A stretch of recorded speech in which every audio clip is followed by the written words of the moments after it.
Hi friends, দেখো আজকে আমি কি রান্না করব তোমাদের সামনে নিয়ে চলে এলাম। এই দেখো কাতলা মাছ রান্না করব, দই কাতলা করব, দই নিয়েছি এখানে। আর দেখো চিংড়ি মাছ রান্না করব, চিংড়ি মাছের ভাপা করব। দেখো এখানে পোস্ত আর অল্প একটু সর্ষে কাঁচা লঙ্কা দিয়ে পেস্ট করে নিয়েছি। এখানে পেঁয়াজ টমেটো এগুলো দিয়েই আজকের এই রান্নাগুলো করব। বন্ধুরা চলো তোমাদের সঙ্গে নিয়ে রান্নাটা শুরু করা যাক। হাই ফ্রেন্ডস, দেখো রান্না করতে চলে এলাম। আমি এখন দই কাতলাটা রান্না করব।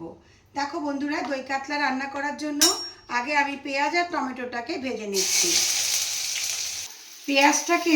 পেঁয়াজ আর টমেটোটা আমার ভাজা হয়ে গেছে, দেখতে পাচ্ছ।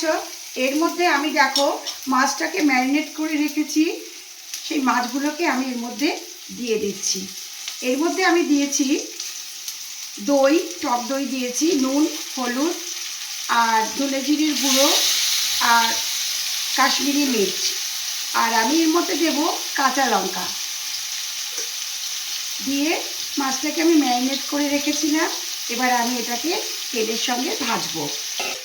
মাছটাকে আমি সম্পূর্ণ ভেজে নিলাম মশলা দিয়ে, দেখতে পাচ্ছ একদম তেল ছেড়ে দিয়েছে। এর মধ্যে আমি এবার অল্প করে একটু জল দিয়ে দেবো।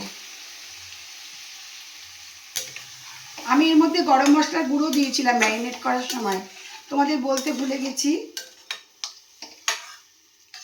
অবশ্যই আমি এতে একটু মিষ্টি দেব, তোমরা সেটা স্কিপ করে যেতে পারো বন্ধুরা।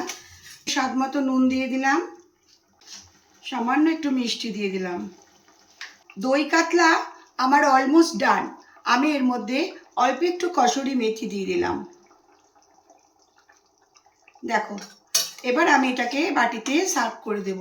কেমন হয়েছে অবশ্যই তোমরা কমেন্ট করে জানাবে। এখন আমি চিংড়ি মাছের মালাইকারি করব। দেখো চিংড়ি মাছটাকে আমি মেখে ম্যারিনেট করে নিয়েছি। এবারে আমি এই গরম তেলের মধ্যে মাছটাকে আস্তে আস্তে দিয়ে দেব। আমি মাছটাকে প্রথমে নুন হলুদ মাখিয়ে নিয়েছি চিংড়ি মাছটাকে।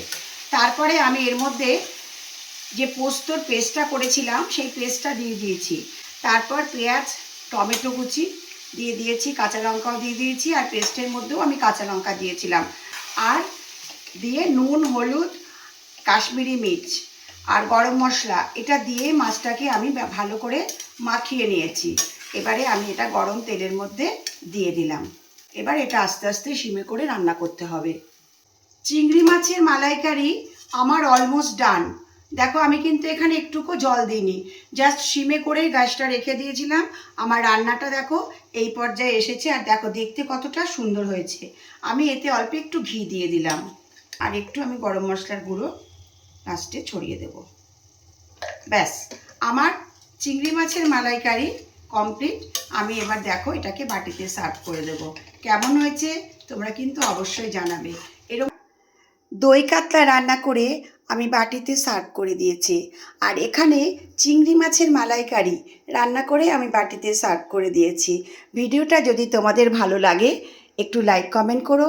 এরপরে অন্য কোনো নতুন ভিডিও নিয়ে অবশ্যই আমি তোমাদের কাছে চলে আসব। ভালোবাসা নিও। Tata bye bye.